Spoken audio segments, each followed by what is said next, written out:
welcome back to the program. You're watching Mohawk TV's coverage of the 2012 elections with the Mohawk Council of Kahnawake. And we're currently welcoming Rhonda Kirby to studio today. How are you doing? Good, how are you? I'm not bad. Getting along, a little busy. I'm sure you can attest to that. So Rhonda, tell us a little bit about yourself, and currently you're on the Mohawk Council of Kahnawake. So what made you decide to run again for Chief and Council?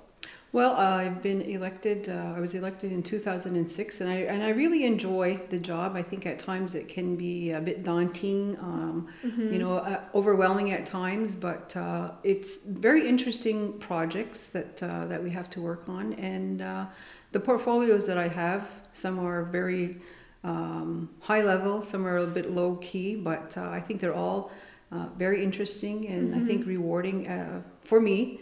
And I think it's important to the community. I've enjoyed this job. I think I'm dedicated. I'm very committed to the job, and I look forward to hopefully serving another term. What areas, in your opinion, in the last term, what did you work on and what did you feel you excelled at? The portfolios that I have are on transport. One of the bigger issues that we've been following for a couple of years is the culvert project on the 207. It's a much smaller project, but the idea is that we work in cooperation with the MTQ to replace 3 culverts. Unfortunately, it has taken us to this 3rd year to come close to an agreement, which in turn would build on the long-term agreement for the rehabilitation of the 207. And I think anyone who lives there or who has to drive on it daily knows the condition of the road, especially, or really at any time of the year, whether it's in the summertime, when it's raining, in the wintertime.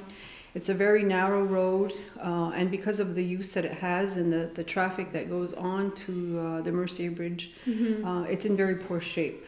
We've had quite a number of accidents there, which requires more policing.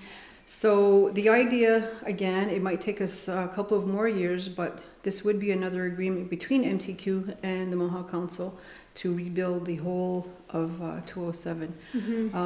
What we are also looking for is money to put in infrastructure before we actually build the road. Right.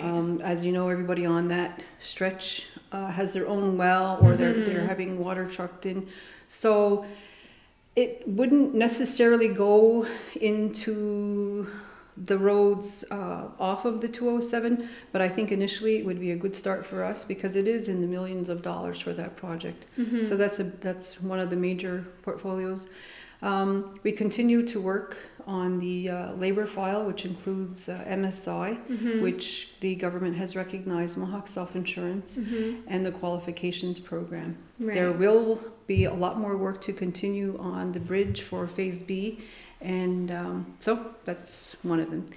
I also work with sport and recreation. We're looking at the arena is going to celebrate its 25th year, or this is its 25th year in operation. Right. So there are a number of things that are planned over the summer. And with that comes the Athletic Commission. And that's another smaller file that has been on our table for quite some time. But because of the pressure of individuals from the community who are interested in having events here, we are looking at hosting an event later this summer. But we are looking at the rules and regulations. So even though, like I said, some are more high profile than others, there's still a lot of work that is required for each of these files. There's a lot of time, there's a lot of negotiating and details that have to be worked out. I work on the Hospital Foundation. It's a volunteer one. I'm on Cattery Hospital Board.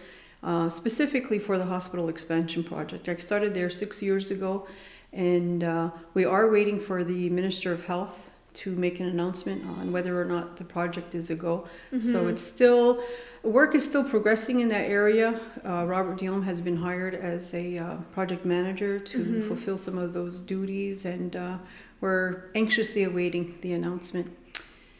I work on the Child Care Authority, right? And as you know, that's my background, so that's a real interest to me. So those, and in addition to all of the other files that we're expected to keep abreast on. You know that we have strategic discussions 3 times a week. So all of the whole table and our resource people and technical team come in for specific topics. So we get to learn a lot about what's going on in the whole organization, just not only your own portfolio. I know that some of them, you were saying that some are more high profile, and one of the portfolios or one of the issues that you sat on in the last term was definitely with the bridge issue. How was that experience for you? Well, being so public and but you know what, it's all part of the job. Whether it's a small file, high exposure, it's still part of the job. We did our best to make sure that the qualifications were recognized, so that all of the workers were from the community. And we've always said that we were proud to say that our men have qualifications that are equal to or better than the outside.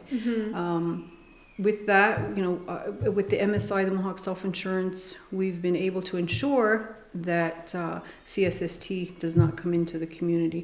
And Mohawk Self-Insurance has been here for at least 25 years. So it's not something new. And actually, it did start on because of the work that was going on in the bridge with a couple of contractors and CSST wanting to come in to do their inspections. And our men are saying that they're more qualified or just as qualified to do that. So I think that was the start of it, and it continues today. Right. Looking back at your last 3 years, is there anything that you would change, or that you felt you could do better, or that you felt you excelled at? I think there's always, room for improvement, depending on how much you give to a certain file, you're certainly going to get that back. Okay. We are expected to be on call, 24/7, and that's not even the right way either. I mean, I'm not saying I'm not the best. I enjoy the portfolios that I have. I think I've worked very hard at them, and I'm also very satisfied to the level that I've been able to bring them. Right. It doesn't always mean it's the best. The negotiations aren't always the best that we have to deal with. We've certainly had our issues with Quebec and where we want to go, but I'm still willing to fight for that. Right. Well, I mean, like you said, there's always room for improvement. With that, if elected again, what would make you a good leader? Well, I think I'm a good leader now. Otherwise, I wouldn't be doing it. Like I said earlier, it takes a lot of commitment. It takes a lot of courage to be able to go to work every day, considering sometimes the situations or the climate that the community is in sometimes is very difficult. And that's something that I spoke about the other day. And, considering all the things that have gone in the community this past year, there's a lot of division. There's a lot of mistrust. There's a lot of anger and bullying and intimidation that goes on, which is concerning for me. Right. We always talk about the 7 generations and how we're preparing for that, but I think it's important that we look at the next generation, because there are a lot of unhappy people in this community, and the Mohawk Council is the governing body of the day. And I think if one thing I would like to do is make sure that we build that trust within the community, and for people to recognize that the council members that they choose are there to help the community. They're not there to hurt anybody. People have to realize that we are a leader in First Nations, and it's important for everyone here. I mean, we all live here. We all work for the community. We want the best for the community. We want the best for our children. So we need to work together. Right. What do you think are some of the bigger issues that we face as a community today that need to be dealt with in the short term? Well, certainly economic development right now, I think, is a priority for all of us. It's unfortunate that the casino referendum went the way it did.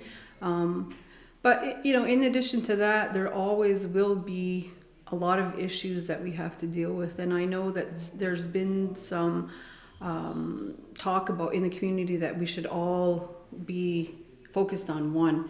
And that's not really, I don't think, the right way to go. There are so many portfolios and issues that we have to deal with, and if you only think about your home and what you have to deal with on a daily basis and family and life and your yard and your taking care of things, and this is on a much bigger scale, right? And we also have to deal with individual calls that come in daily. So there's a lot of things to be aware of. You have to be very disciplined in this job. You have to be very organized, and and I think it's important that your frame of mind is open, that you're willing to listen to others. It doesn't necessarily mean that because somebody disagrees with you that it's the wrong decision, and there has to be some compromise.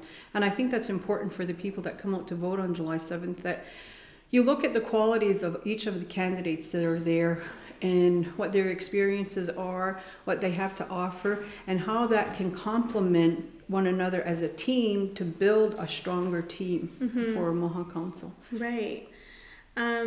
We have to wrap this up, but is there anything else that you feel is important to add or that you would like to address the community? Well, just that it's important that everybody come out to vote on July 7th.